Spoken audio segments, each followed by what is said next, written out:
तो क्या UPSC prelims की कट ऑफ एक्सपेक्टेशंस आपकी रातों की नींद खराब कर रही है? कहीं आप उनमें से तो नहीं जिनका पिछली बारी प्रीलिम्स क्लियर नहीं हुआ था? घबराने की बात नहीं है। स्लीपी क्लासेस आपकी इस मुश्किल को आसान करने वाला है। हम लेके आए हैं संभव prelims crash course on popular demand. दोस्तों, चाहे वो स्टैटिक नॉलेज है या चाहे वो करंट अफेयर्स है, दोनों ही चीजों को कॉम्प्रिहेंसिवली इस क्रैश कोर्स के प्रोग्राम में कवर किया जाएगा, जहां पे डेली लाइव लेक्चर्स रहने वाले हैं। और तो और, अगर आप अपने आप को टेस्ट करना चाहते हैं, कॉन्फिडेंस बूस्ट करना चाहते हैं, तो देर किस बात की, आज ही स्लीपी क्लासेस की प्रीलिम्स टेस्ट सीरीज को ज्वाइन करें। और अगर आपके उसके बावजूद कुछ स्ट्रेटेजिक डाउट्स हैं, कुछ अनकन्वेंशनल डाउट्स हैं, आपको फियर है, एंजाइटी है रिलेटेड टू प्रीलिम्स, तो हम एक प्रीलिम्स का मेंटरशिप प्रोग्राम भी लेके आए हैं। दोस्तों, आइए इस सफर को मुमकिन बनाते हैं और प्रीलिम्स 2024 को क्रैक करते हैं।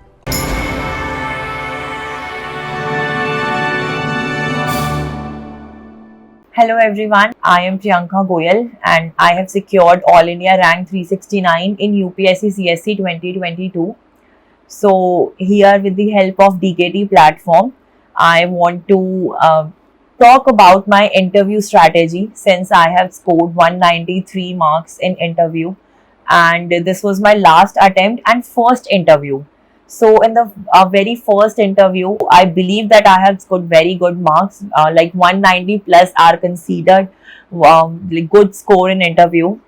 So let me talk few things about the interview preparation and how I prepared for my interview. So see, the most important thing for interview is having that belief कि आप already services में हो, आप already किसी एक बहुत अच्छे platform पे हो और आपके अंदर वो सारी कैपेबिलिटीज हैं अपने कंट्री के लिए, अपने लोगों के लिए काम करने की। ये कहना बहुत आसान होता है, बट इस चीज को अपने अंदर मान के चलना ये बहुत मुश्किल होता है। तो अगर आपके पास अंदर से ये बिलीफ है कि ऑलरेडी ये सब चीजें हैं, you are already considering yourself as an officer, ये वाला बिलीफ अगर आप अपने अंदर रखेंगे, that will bring a confidence in you. और वो जो confidence होगा ना, that will help you in interview, not just scoring good और like उस टाइम पर पूरी इंटरव्यू की जो हम प्रेपरेशन करते हैं, आपको आपका जो एक नजरिया होगा उस प्रेपरेशन को देखने का, उसको करने का और फाइनली जाकर इंटरव्यू में अपीयर होने का, वो सारी चीजें एक सिंक में आ जाएंगी और वो ऑटोमेटिकली बेटर हो जाएंगी। तो सबसे पहले तो आप अपने अंदर इंटरव्यू की तैयारी स्टार्ट करने से पहले आप मान लो कि आप ऑलरेडी लिस्ट में हो, you are already an officer. In fact मुझे याद है एक हमारे 3-4 साल पहले हमारे एक टॉपर की एक कोटेशन भी है बहुत famous. So when you interview room के लिए इसको बोला जाता है कि if you walk like an IAS so you come out like an IAS। सो आप इस चीज को अपने माइंड में लेकर चलो कि अंदर जाना ही अपने आप को एक IAS समझकर है, तो आप बाहर एक IAS बनकर ही आओगे। सो अब थोड़ा सा अगर हम फिर भी कुछ अब प्रिपरेशन के बारे में अगर हम बात करें, तो इस बिलीफ को अपने दिल में रखते हुए you just have to do few basic things. अब उसमें क्या है, सबसे पहले आता है आपका डैफ, दूसरे आते हैं करंट अफेयर्स और तीसरा आता है आपकी communication skills. So generally in चीज़ों को हम 3 चीज़ों के अंदर सम अप कर सकते हैं। सो पहला है पर्सनालिटी, दूसरा है कम्युनिकेशन स्किल्स और तीसरा है कंटेंट। आपको इन 3 चीज़ों को थोड़ा सा स्ट्रॉन्ग बनाना है और अपने बारे में सबसे पहले आइडेंटिफाई करना है कि इन 3 चीज़ों में से आपके अंदर क्या कम है।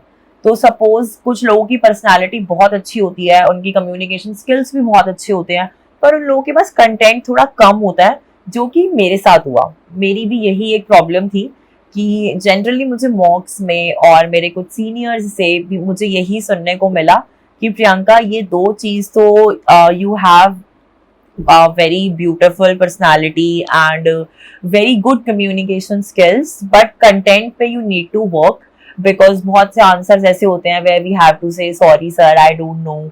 तो मेरे साथ ये चीज़ ये इंस्टेंसेस मेरे साथ थोड़े से ज़्यादा होते थे कि मुझे बहुत सारी चीज़ें नहीं पता होती थी, स्पेशली जब थोड़े से क्रॉस क्वेश्चनिंग होती थी, तो वहाँ पर तो मेरा होता था कि मुझे अब नहीं पता। तो मैंने अपनी प्रिपरेशन के दौरान इस चीज़ को थोड़ा सा इनिशियल उसमें आइडेंटिफाई कर लिया था और मैंने अपने कंटेंट के ऊपर थोड़ा सा काम किया। तो मैंने उस कंटेंट को थोड़ा स्ट्रॉन्ग बनाने के लिए जो चीज़ें मेरे कंट्रोल में थी कि मैं उनको बेटर कर सकती हूँ, मैंने उन चीजों के ऊपर काम किया। जैसे कि मेरा डैफ था, तो डैफ के अंदर बोलते हैं ना कि आपने जो चीजें उसमें फिल कर दी हैं, it's not only about hobbies, it's not only about achievements, क्योंकि हम लोग ना डैफ में जनरली इन्हीं चीजों को देखते हैं कि हाँ एक एक पेज होता है सिर्फ वो, और हम लोग उसी को प्रिपेयर करने में लगे रहते हैं पूरा टाइम, जबकि ऐसा नहीं होता है। हमने डैफ में और बहुत चीजें फिल करी है, तो आपका वहां पे नाम भी है। अब आप अपने खुद के नाम से स्टार्ट हो जाओ, आपके नाम का मतलब आपको पता होना चाहिए, और कहाँ से वो ओरिजिनेट हुआ है, क्या उसका मीनिंग है जो उसका, और क्या आप अपने नाम के मतलब में फिट होते हो।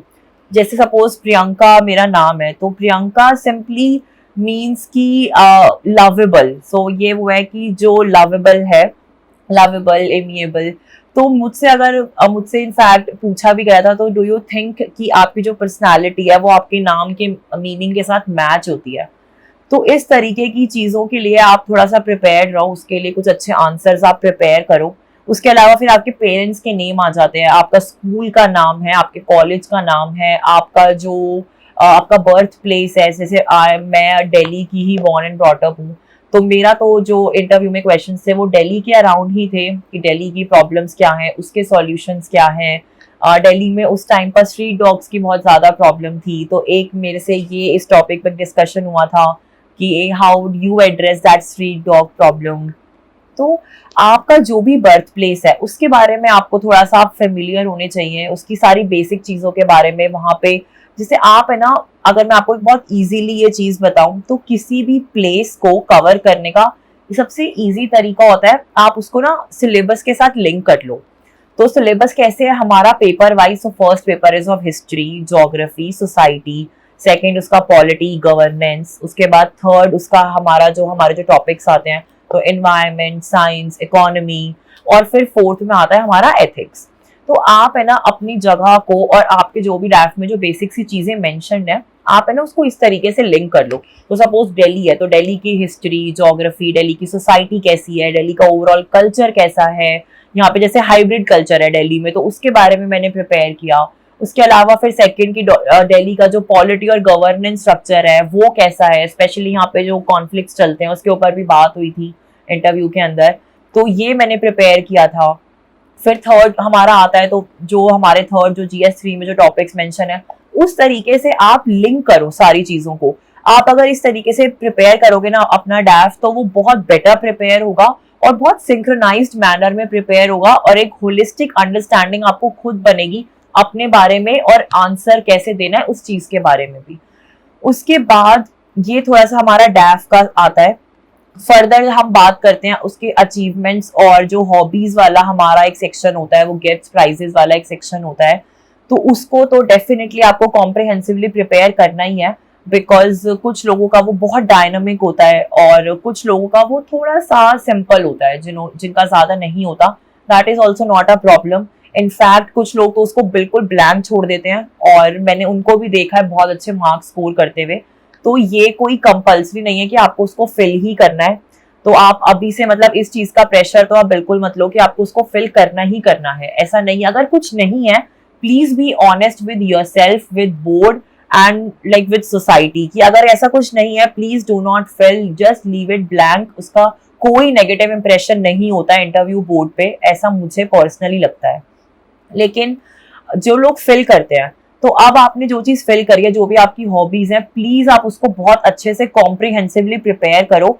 बिकॉज क्या होता है ना जनरली कि आपकी कोई हॉबी है और उसके बारे में अब आपसे क्वेश्चन पूछ रहे हैं, और अगर सपोज कोई सिंपल ही क्वेश्चन है, अगर बहुत डेप्थ में है, तो फिर थोड़ा सा समझ आता है कि अगर आप नहीं आंसर कर पाए हो।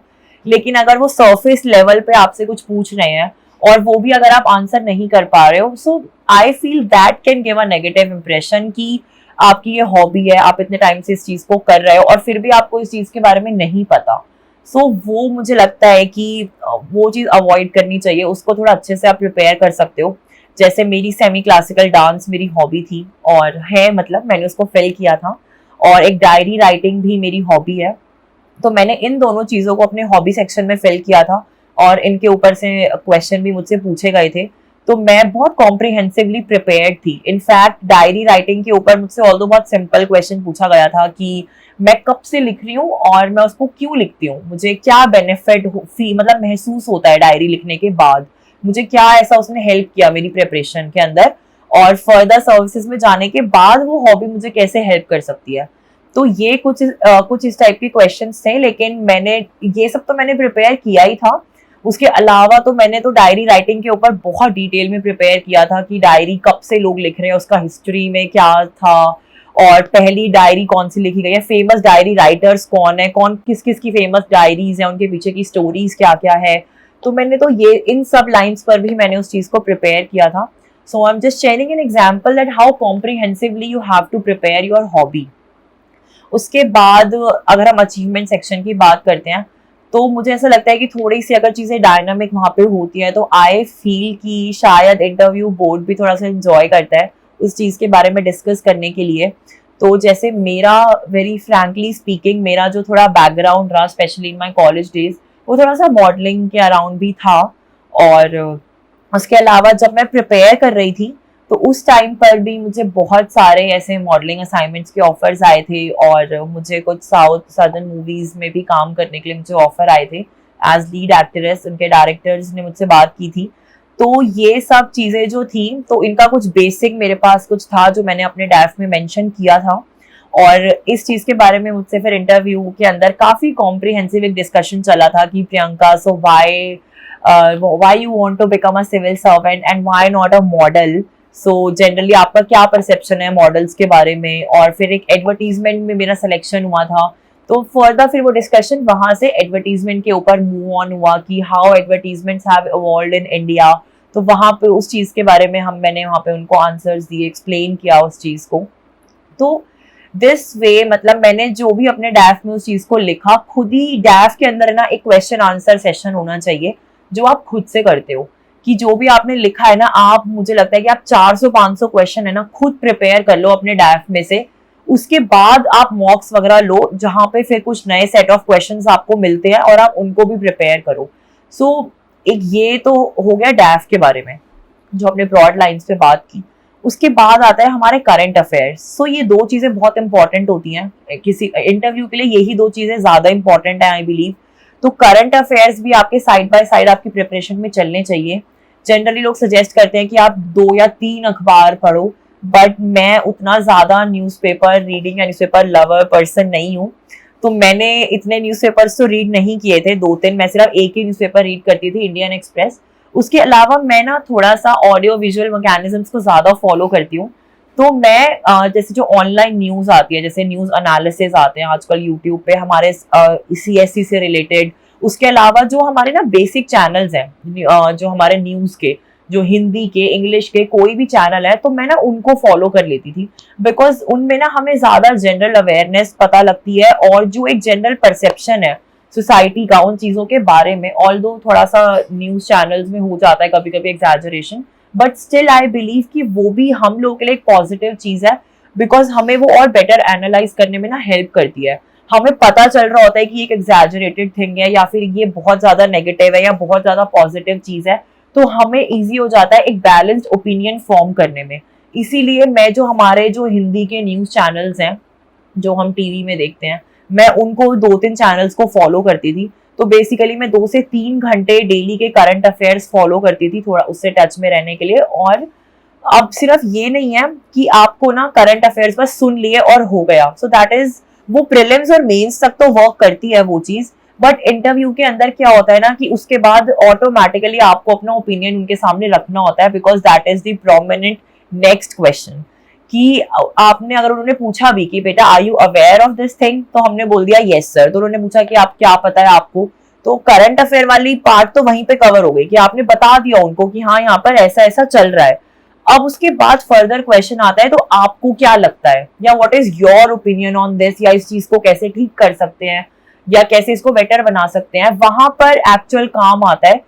तो उसी चीज से मुझे लगता है कि आपको ज्यादा काम करना चाहिए जब आप न्यूज सुन रहे हो, आप करंट अफेयर्स पढ़ रहे हो, कहीं से भी try to form an opinion over each and everything जो भी आप पढ़ रहे हो, कि ये नहीं तो फिर ऐसा होना चाहिए। So that is very important. उसके अलावा इंटरव्यू के लिए मुझे लगता है कि दोस्तों ये सारी चीजें है ना, ये सब चीजें कंटेंट पार्ट को कवर करती हैं, लेकिन उसके अलावा जो पर्सनालिटी और जो कम्युनिकेशन स्किल्स वाला पार्ट है उसको अगर आप थोड़ा सा वो एक ना इनबिल्ट चीज है, वो इतने टाइम से ऑलरेडी आपके अंदर आ चुकी है, तो उसको एकदम से इतने शॉर्ट नोट पे उस चीज को इनहांस करना थोड़ा सा डिफिकल्ट हो जाता है, but definitely that is not impossible. आप उस चीज को इम्प्रूव कर सकते हो। उसके लिए आप क्या कर सकते हो कि जैसे कुछ लोग सजेस्ट करते हैं एक मिरर वॉक होता है, तो आप मिरर के सामने खड़े हो जाओ and try to talk to yourself. आप खुद से क्वेश्चन पूछो, खुद से उसको आंसर करो और आप ना आई कांटेक्ट मेंटेन करो कि अगर आप वहां पर खुद को आंसर करते वक्त भी अगर आप आई कांटेक्ट नहीं कर रहे हो ना, तो मुझे लगता है कि वो कहीं ना कहीं वो थोड़ा सा एक लो कॉन्फिडेंस दिखाता है, या फिर एक अच्छी पर्सनालिटी में भी काउंट नहीं होती है वो चीज कि अगर आप खुद से बात करते हुए खुद को ही नहीं देख पा रहे हो तो फिर आप और किसी को तो कैसे देखोगे। तो एक तो ये तरीका है। और अगर आपको लगता है कि बहुत बार क्या होता है ना, हम अपने आप को देख के बात कर रहे हैं मिरर में, वहां पर है ना बात तो हो गई, आपने प्रैक्टिस कर ली, बट इवैल्यूएशन वाला पार्ट मिस हो जाता है। तो वो हमें जनरली ना वो कॉन्वर्सेशन खत्म करने के बाद ही हम इवैल्यूएट कर पाते हैं। उसके लिए एक बेटर मैकेनिज्म है फोन में वीडियो रिकॉर्ड करना। आप अपने सामने अपना फोन रखो और उसके अंदर आप वीडियो रिकॉर्ड करो। तो आपने जो भी एक सेट ऑफ क्वेश्चन प्रिपेयर किया है अपने डैफ में से, या फिर कोई भी आप करंट का टॉपिक उठा लो और उसके ऊपर ना बात करना शुरू करो और वो पूरा रिकॉर्ड कर लो। उसके बाद उसको बाद में जब आपने खत्म कर ली वो चीज, तो फिर आप देखो उसको वीडियो को प्ले करो। उससे ना आपको बहुत ज्यादा अच्छे से समझ में आएगा कि कहाँ पे आप खुद को देख रहे हो, कहाँ पे आपकी जो बात करने का जो एक तरीका है वो कहाँ अप जा रहा है, कहाँ पे डाउन जा रहा है, क्या आपका जो वॉइस का एक लेवल है कहाँ पे वो ब्रेक हो रहा है, कहाँ पे वो बहुत अच्छा फ्लो में जा रहा है। बहुत सारी ऐसी छोटी छोटी सी ना चीजें होती हैं जो कम्युनिकेशन स्किल्स का पार्ट होती है, वो आपको मुझे लगता है कि उस वीडियो वाले पार्ट से ना ज्यादा बेटर समझ में आता है। तो आप उस तरीके की भी एक चीज ट्राई कर सकते हो। ये सिर्फ मेरा एक पर्सनल सजेशन है। इसके अलावा भी आई गेस बहुत चीजें होती हैं, जैसे कि ना एक ग्रुप डिस्कशन होता है। तो इंटरव्यू के टाइम पे जो भी सब आप लोग इंटरव्यू दे रहे हो, आप 4-5 लोग इकट्ठे हो सकते हो, आप लोग डेली बेसिस पे डिस्कशंस कर सकते हो। कोई मतलब और आप लोग है ना खुद भी एक बोर्ड की तरह ऐसे वो कर सकते हो, इमेजिन कि आप 5 दोस्त हो और जो 4 है ना, तो आप उनको ऐसे बोर्ड मेंबर्स की तरह बिठा दो और वो फिर आपसे क्वेश्चन पूछेंगे जितनी भी उनकी अंडरस्टैंडिंग है और आप उनको आंसर दो। तो ये भी आपस में एक फ्रेंड सर्कल में ये एक बहुत अच्छी एक्सरसाइज होती है। इसको भी आप कर सकते हो अगर आप ग्रुप स्टडी के साथ कंफर्टेबल हो, अगर आपके पास एक अच्छा फ्रेंड सर्कल है। ये भी एक मुझे लगता है एक एक्टिविटी है जो इंटरव्यू की प्रिपरेशन में काफी हेल्पफुल होती है और वर्क भी करती है अच्छे फाइनल इंटरव्यू के लिए। उसके अलावा तो बाकी कुछ बहुत ही छोटी छोटी सी चीजें होती हैं, जैसे कि वेल ड्रेस्ड होना और एक अच्छे जेस्चर में बैठना वहां पे जाकर, थोड़ा प्रॉपर, मतलब ऐसे नहीं कि आप बहुत ज्यादा बेंड हो रखे हो या बहुत ज्यादा एक ऐसे कड़क पोजीशन में ही बैठे हो, आप हिल डुल नहीं रहे हो जरा भी, तो वो भी ऐसे एक रिजिडिटी शो करता है। तो मुझे लगता है कि आपको थोड़ा सा कंफर्टेबल होकर बैठना चाहिए और थोड़ा सा डिसेंट मैनर में। अब कंफर्टेबल होने का मतलब ये नहीं है कि कुछ भी है। और स्पेशली एक जैसे कुछ क्वेश्चंस होते हैं जैसे कि हैंड जेस्चर्स होते हैं, तो मेरा भी एक ये क्वेश्चन हमेशा रहता था मॉक्स में और मेरे टीचर्स से। तो मैं जब बात करती हूँ ना, so I have a habit of moving hands, जो आपकी शायद आपने इस वीडियो में भी देखा होगा कि मैं कॉन्टिन्यूसली अपने हैंड मूव कर रही हूँ बात करते वक्त। तो ये मेरा एक नेचुरल जेस्चर है। और इंटरव्यू के टाइम पे कुछ लोगों ने मुझे बोला कि आप इसको थोड़ा कम कर सकते हो, कुछ लोगों ने बोला कि नहीं ओके है, कोई प्रॉब्लम नहीं होती है इससे, इतना एक्सेप्टेबल होता है। तो इसलिए अल्टीमेटली मैंने खुद ये डिसाइड किया था इंटरव्यू में जाने से पहले कि मैं जैसी हूँ मैं बिल्कुल वैसी रहूंगी, नेचुरल रहूंगी। और क्योंकि अगर मैं बिल्कुल कस के अपने हाथ को पकड़ के बैठ गई हूँ तो मुझे नहीं लगता कि शायद मैं अपने नेचुरल तरीके से फिर उनसे बात कर पाऊंगी। तो वहां पर भी कहीं कहीं पे मेरे हैंड्स मूव हो रहे थे उनसे बात करते वक्त, एंड मुझे नहीं लगता कि उस चीज का कोई भी नेगेटिव इंप्रेशन पड़ा या फिर इतना कुछ हुआ। मतलब मेरे मार्क्स से आई गेस वो चीज रिफ्लेक्ट नहीं हो रही है कि उसका कुछ नेगेटिव परसेप्शन था। तो इसलिए इस मतलब आई am just sharing this thing मतलब एक एग्जाम्पल के बेसिस पर कि आप कंफर्टेबल रहो, जैसे आप हो बिल्कुल वैसे रहो, थोड़े से डिसेंट रहो, थोड़े से वेल ड्रेस्ड रहो। आपके बाल अच्छे से कॉम्ब होने चाहिए, आपके जो कपड़े हैं लड़का और लड़की हो आपके वो वेल प्रेस्ड होने चाहिए, और आपके हैंड्स वगैरह क्लीन होने चाहिए, आपके नील्स वगैरह क्लीन होने चाहिए। I guess these are very basic things जो इनका आप ध्यान रख सकते हो। अदरवाइज तो बाकी मेन तो आपकी क्या पर्सनालिटी है, आप किस तरीके से उनसे बात कर रहे हो, and how better are you able to take that environment. क्योंकि बहुत बार क्या होता है कि सपोज 2-3 क्वेश्चंस एक साथ ऐसे आ गए हैं जिनमें आपको सॉरी बोलना पड़ा, तो वहां पर ना एक कम बैक करना होता है। सपोज 4-5 क्वेश्चन में आपने एक साथ सॉरी बोल दिया, आपको नहीं आता तो कोई बात नहीं, नहीं आता। मैं ये कहूंगी कि आप है ना हर क्वेश्चन को ना एक फ्रेश क्वेश्चन की तरह ट्रीट करो, एंड प्लीज इग्नोर कि आपने पिछले कितने क्वेश्चन में सॉरी बोला है, कितने क्वेश्चन में आपने नो बोला है या आपको नहीं आता। आई रियली थिंक कि उन चीजों का इतना फर्क नहीं पड़ता है, बिकॉज वो लोग भी वहां पर यही देख रहे हैं। आई गेस ये भी एक पर्सनैलिटी का पार्ट होता है कि कितने बारी गिरने के बाद आप कितना अच्छा कम बैक कर पाते हो। ये आपकी बहुत पॉजिटिव पर्सनैलिटी को रिफ्लेक्ट करता है, because as we all know कि सिविल सर्विसेज जितनी प्रेस्टिजियस हैं उतनी ही चैलेंजिंग भी है, उतना ही हमें आगे जाके उसके अंदर काम करना है। हर एक दिन एक डिफिकल्ट, एक टफ सिचुएशन को हमें फेस करना होता है। तो अगर हम वहां पर इस तरीके से सेटबैक से हम सिर्फ घबराते रहेंगे तो काम करना बहुत मुश्किल हो जाएगा। तो जिनकी पर्सनालिटी के अंदर ये चीज नेचुरल है कि उनको बहुत अच्छा कम बैक करना आता है, उनको उन चीजों से फाइट करना आता है, पुरानी चीजों को भूल कर वापस से अपने उस चीज को गैदर करना आता है, अपने उस करेज को, सारी चीजों को, तो मुझे लगता है कि वो एक बहुत पॉजिटिव पर्सनालिटी रिफ्लेक्ट करता है। तो आप अपनी प्रिपरेशन में इन छोटी छोटी सारी चीजों का ध्यान रखो, और बाकी तो just have faith and please feel good about your self. तभी मुझे लगता है कि दूसरे लोग भी आपके बारे में अच्छा महसूस कर पाएंगे जब आप खुद के बारे में अच्छा महसूस करोगे। सो इस चीज के इन कुछ पॉइंट्स और कुछ बेसिक सी चीज़ों के साथ I would like to say thanks to all of you for listening me. और कोई भी अगर प्रॉब्लम हो तो आप मुझे कभी भी कांटेक्ट कर सकते हैं। And again I would like to thanks DKT platform कि उन्होंने मुझे ये सेटअप दिया अपनी बात कन्वे करने के लिए। Thank you so much.